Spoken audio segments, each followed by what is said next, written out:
कैसे प्रार्थना करते हैं, तो वो परमेश्वर को ऐसे बोलते हैं प्रार्थना में कि हे परमेश्वर, जैसा लोग मुझे समझते हैं वैसे नहीं। हे परमेश्वर, जैसा मैं अपने आप को समझता हूं वैसा भी नहीं। परमेश्वर, क्योंकि लोग हमको बाहर से देखते हैं, हम भी अपने आप को अधूरा समझते हैं, लेकिन परमेश्वर मुझको आप अच्छी तरह से जानते हैं। परमेश्वर, आप जैसा मुझे समझते हैं उस हिसाब से मुझे चलाइए, उस हिसाब से मुझे, उसी अनुसार मुझे आप सिखाइए, उसी हिसाब से मुझे संभालिए, मुझे मार्गदर्शन करिए। तो मसीही जीवन में अपनी वकालत करने का यह खतरनाक संस्कृति, तौर तरीका जो हम अन्य जातियों से लेकर आए हैं, उसको उतार डालिए।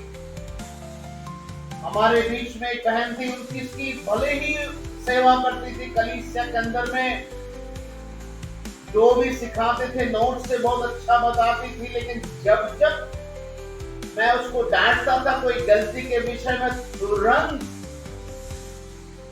वकालत करने लगती थी अपना। और मैं उसे हमेशा समझाता था कि तुम्हारी बड़ी समस्या है, तुम अपना ही वकालत करती हो। और आपको पता, जब आप अपना वकालत करेंगे तो दो चीज एक साथ होगी। एक तो आप बिल्कुल गलत करेंगे, क्योंकि आप अपने आप को उतना बेहतर तो नहीं जानते जितना प्रभु जानता है। जानते हैं क्या? नहीं। और पवित्र आत्मा जो परमेश्वर ने हम लोग को दिया कि हमें बताए कि हम कैसे हालात में हैं, हमें क्या करना है, क्या नहीं करना है, कैसे चलना। पवित्र आत्मा को हम रोक दिए, क्योंकि हम बोल रहे हैं आप छोड़ दीजिए, हम समझते हैं। तो डबल नुकसान, 100% नुकसान। आप पवित्र आत्मा को भी कार्य करने नहीं देते हैं, खुद ही सब में कार्य करने लगते हैं। ये बहुत जरूरी विषय है। प्रभु यीशु मसीह ने कहा, जब पवित्र आत्मा एक सहायक के रूप में जब मैं तुम्हारे बीच में भेजूंगा, तो वो क्या करेगा? मेरी बातों में से तुमको स्मरण दिलाएगा, तुमको सब याद कराएगा। लेकिन ये सच में बहुत अफसोस और दुर्भाग्यपूर्ण है कि हम में से कई लोग अपने जीवन की बहुत सारी बातों में बहुत जल्दी निर्णय ले लेते हैं, बहुत जल्दी सोच लेते हैं, बहुत जल्दी बोल देते हैं। चुनाव कीजिए आज से, प्रभु आप मुझे बताइए, मुझे क्या करना, मुझे क्या बोलना। कलीसिया के अंदर में आज अगर मुझे गवाही का अवसर मिलेगा, तो प्रभु आप मुझे अगुवाई करें कि मुझे क्या बोलना। प्रभु मुझे आप अगुवाई करें कि मेरा आचरण जो आज तक रहा कलीसिया के अंदर में, क्या आपकी नजरों से अच्छा है? क्योंकि मुझे तो अपने नजर से तो सब ठीक लग रहा है। प्रभु आपको सिखाएगा, लेकिन ये केवल तब होगा जब हम अपनी वकालत छोड़ दें और प्रभु को कार्य करने दें अपने जीवन में। मेरे प्रिय भाई बहन, हम देख रहे हैं इन दिनों बहुत सारे कलीसिया के लोग जो हैं लगातार सीखने और समझने के बावजूद कि हमें परमेश्वर के वचन के प्रति, परमेश्वर के प्रति भूखा और प्यासा होने की आवश्यकता है। लेकिन हो नहीं पा रहे। इसकी एक बहुत बड़ी वजह है। आज मेरी एक भाई से मुलाकात हुई और वो कह रहे थे कि कोई वचन नहीं याद रह रहा है, मैं आत्मिक रूप से गिरता जा रहा हूं, बाइबल भी नहीं ठीक से पढ़ पा रहा हूं, कुछ भी अच्छा नहीं चल पा रहा है, आत्मिक रूप से कमजोर हो गया। मैंने उनको क्या कहा, गौर से सुनिए, ये आपके जीवन का भी संभव हो कि आंसर मिल जाए। समस्या तो सुन ही लिए ना, मैं आत्मिक रूप से कमजोर हो गया हूँ, बाइबल नहीं पढ़ पा रहा हूँ, प्रार्थना नहीं कर पा रहा हूँ, पहले जैसा आनंद नहीं है। मैंने उनको सबसे पहले कहा कि आप अपना जो ये टोन है बोलने का, रोने वाला बंद कीजिए। क्यों? आत्मिक रूप से कमजोर होना, बाइबल कम पढ़ पाना, बाइबल नहीं समझ आना, उसमें इंटरेस्ट नहीं आ पाना, प्रभु में आत्मिक रूप से पीछे होते चले जाना, ये सब परिस्थितियों का परिणाम नहीं है। जैसा तुम रो के दिखा रहे हो, जैसे एक लाचार आदमी हो, ये परिस्थितियों के वजह से नहीं हुआ है, ये चुनाव के वजह से हुआ है। अगर चुनाव के वजह से आप आत्मिक रूप से कमजोर हैं, अगर चुनाव की वजह से आपका आत्मिक जीवन आगे नहीं बढ़ रहा है, अगर चुनाव की वजह से आपके जीवन में आनंद नहीं है, तो रोना क्यों है? क्यों रोना है? क्या हम जो भी चुनाव अपनी स्वेच्छा से करते हैं तो उसमें अपने आप को दोषी ठहराते हैं? नहीं, घमंड करते नहीं, हमने चुना है। क्यों रो रहे हो तुम? मैंने बोला सुनो, तुमको कोई प्रॉब्लम नहीं है, तुमको तो याद नहीं रहता है, तुम कमजोर हो गए दिमाग के, तुमको कोई प्रॉब्लम नहीं है। हम बता रहे तुमको कोई प्रॉब्लम नहीं, तुम एकदम ओके हो। तुमको अगर कोई कह दे कि आज 11 बजे के 15 मिनट पर गांधी मैदान में एक भाई मिलेगा, तुमको फ्री में 1,95,066 रुपया देगा, तुमको एक बार में तो पहले याद हो जाएगा 1,95,066, तुम पूरा रास्ता पकते जाओगे, तुम दोबारा भी नहीं पूछोगे। दूसरा, तुम 11:15 नहीं जाओगे, तुम हर हालात में पहले पहुंचोगे, तुम पता लगाओगे बाइक है कि नहीं, बाइक नहीं तो साइकिल से जाओगे, साइकिल नहीं तुम पैदल जाओगे, लेकिन तुम जाओगे और बिल्कुल समय से पहले पहुंचोगे। पहुंचोगे या नहीं पहुंचोगे बताओ? हाँ भैया पहुंच जाएंगे। बताओ, अच्छा 1,66,000 जो बता रहे बोला याद रहेगा? हाँ भैया याद रहेगा। तो बताओ, प्रॉब्लम तो तुमको, तुम्हारा दिमाग तो ठीक काम कर रहा है। क्या मिस करोगे चीज? किसी भी हालात में भूल जाओगे क्या? ना? क्यों?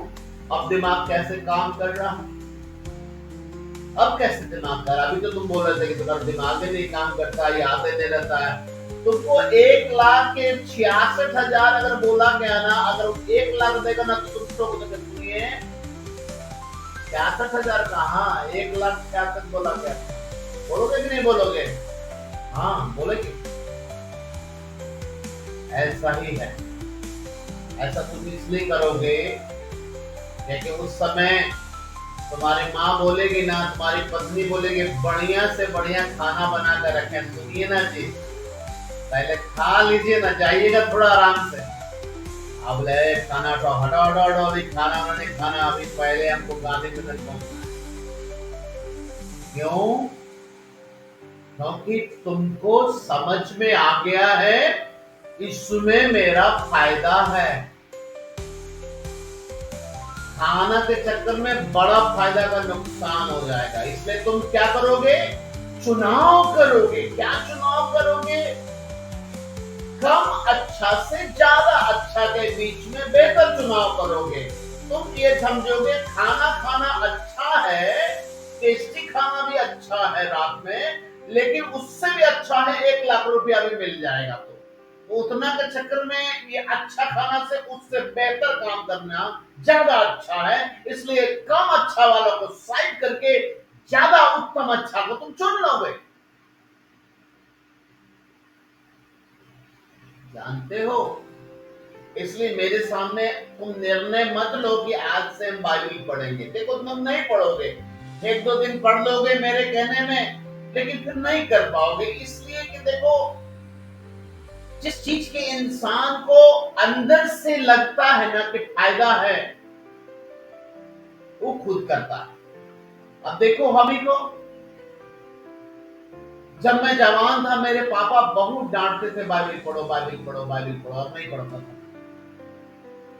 आज ना मेरे पिता जिंदा है ना माँ जिंदा है, देखो सुबह से शाम कंप्यूटर में बाइबल पढ़ रहा हूँ, नहीं पढ़ रहा हूँ, क्यों? अभी हमको लगता है हमको फायदा है। तो देखो एक काम करो, तुम ये मत बोलो कि आज से बाइबल पढ़ेंगे, तुम आज से सोचो खाली कि फायदा है कि नहीं, फायदा है कि नहीं। हर सुबह खाली प्रभु से पूछो, अपना दिमाग लगाओ, बाइबल पढ़ने में क्या फायदा, प्रार्थना करने में फायदा है। अगर समझ में आ जाए तो करना, नहीं तो छोड़ दो, बीच में मत रहो। तुम जानते हो परमेश्वर भी तंग आ गया था, बाइबल बताती परमेश्वर तंग आ गया था अपनी प्रजा के लोगों को एक हालात को देख के। क्या करते थे? कभी परमेश्वर के पीछे हो जाते थे और कभी अपने पूर्वजों के देवता के पीछे हो जाते। तंग आ गया था परमेश्वर।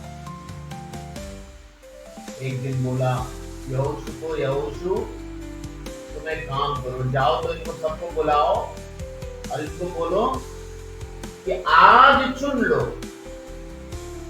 या तो पूर्वजों के देवता के पीछे हो जाओ या तो जीवित परमेश्वर के पीछे हो जाओ। ये दो विचारों में लटकने वाला काम बंद करो। बताइए परमेश्वर को बोलना पड़ रहा, कैसा लग रहा होगा जीवित परमेश्वर को, जिसने मनुष्य जाति को बनाया, वो अपने आंख से देख रहा है मेरे हाथ के बनाए हुई सृष्टि जो है, सृष्टिकर्ता को छोड़ के बार बार सृष्टि को उपासना करने चल जा रहे थे। परेशान हो गया प्रभु, बोलो जाके तो बोलो एक चुनने के लिए।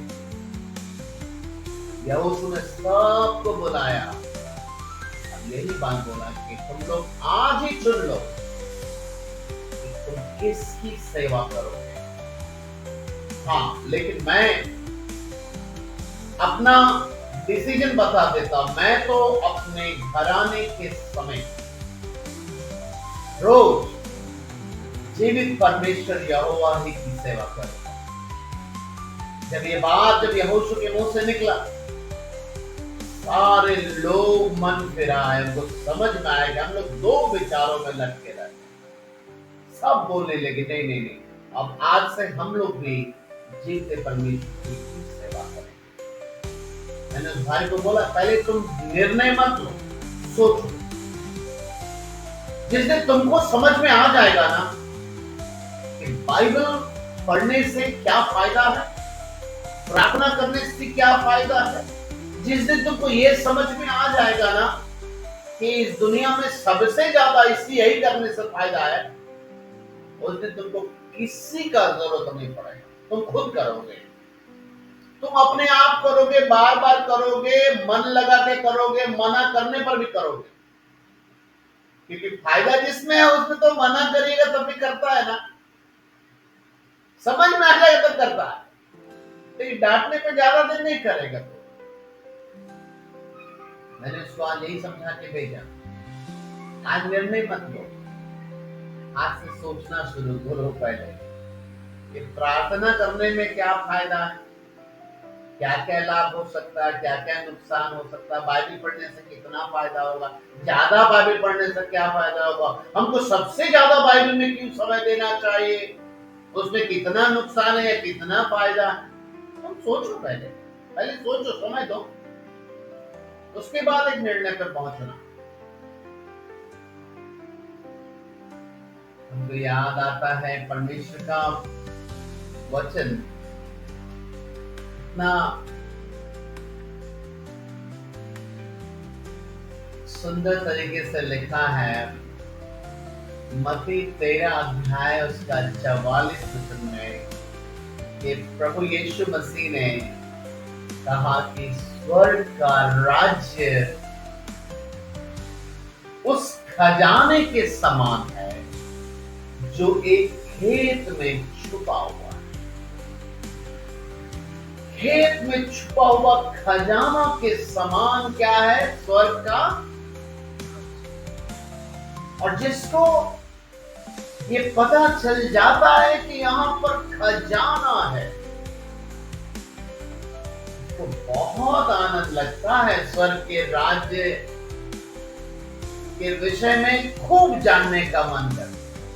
ठीक उसी प्रकार जिस प्रकार एक इंसान को एक ऐसा खेत मिल जाए जहां पर असीम खजाना है, जिसको पता चल जाए, उससे पूछिए कि पार्क घूमने चलोगे आज, तो जानते हैं आपको बहाना बना देगा और अपने चल जाएगा वही खेत। वो सोच रहा है कि जितना देर पार्क में घूमेंगे उतना देर खेत में जाके कुछ निकाल लेंगे, डायमंड, सिल्वर, गोल्ड कुछ निकाल लेंगे। घूमने तो लोगों पार्क में, तब तक हम कुछ कलेक्ट कर लेंगे, कुछ और निकाल लेंगे। जिसको ये समझ में आ गया कि खजाना है, उसको कहीं मजा नहीं आता। एक समय में मैं भी इस संसार में, मुझे लगता था कि पार्क घूमना चाहिए, इधर कुछ नहीं रखा है। और बहुत सारे सेवकों को देखता था स्वर्ग के राज्य में लगे हैं, सोचता था लोग क्या कर रहे हैं। आप दूर से देखिएगा किसी खेत में खजाना है और कोई किसान बैठा था, इसे तो लगेगा दूर से क्या कर रहा है खेत में भाई। अरे वो तो निकाल रहा है बहुमूल्य चीजें। मेरे प्यारो, आज आप एक काम करें, परमेश्वर से प्रार्थना कीजिए, परमेश्वर मेरी आत्मिक आंखों को खोल दीजिए कि मुझे ये खेत में छिपा हुआ धन के समान जो आपका स्वर्ग का राज्य है, जिसमें एक मनुष्य जब इसमें समय बिताएगा तो प्रभु एक बेस्ट इंसान बन सकता है, एक कुशल इंसान बन सकता है, एक ऐसा जीवन मिल सकता है जो कभी खत्म नहीं होगा, मृत्यु को पार करने वाला जीवन हो जाए, ईश्वर के साथ चलने वाला जीवन हो जाएगा। प्रार्थना कीजिए आपसे, हे परमेश्वर मेरी आंखों को खोल दीजिए। जैसे संसारिक बातों में लालच लगता है तो खुद ही आगे बढ़ जाते, खुद ही निर्णय लेते, खुद चुनाव करते, किसी को बोलने की जरूरत नहीं पड़ती। प्रभु दया कीजिए, हमारी आत्मिक आंखें संसार को देख देख कर ऐसी हो गई है कि हम संसारिक चीजों को तो देख पाते हैं लेकिन आत्मिक सुंदर बातों को नहीं देख पाते। प्रभु हमारी आत्मिक आंखों की बीमारी को दूर करें, ताकि आज से मेरी दौड़ किसी के कहने अनुसार नहीं बल्कि मेरे स्वाद अनुसार होने पाए। हालेलुया, मेरा स्वाद होने पाए, मेरा इंटरेस्ट। पौलुस कहते हैं, ये वही पौलुस है जो एक समय में मसीह को मार रहा था, शाऊल था वो, लेकिन वही पौलुस जब यीशु के प्रेम को जान गया, स्वाद अनुसार कह रहे हैं, अब कौन मुझे मसीह के प्रेम से अलग कर सकता है? क्या नंगाई, क्या तलवार, क्या जोखिम, क्या ऊंचाई, क्या नीचाई, कोई भी वस्तु मुझे अब मसीह के प्रेम से अलग नहीं कर सकती। चुनाव कीजिए, आज से सोचना शुरू, समय दीजिए अपने आप को। क्यों प्रार्थना करना चाहिए, क्यों बाइबल पढ़ना चाहिए, क्यों कर रहे हैं आप, क्या लक्ष्य है आप। आइए हम लोग प्रार्थना करें, अपने सरों को झुकाएं, अपनी आंखों को बंद करें।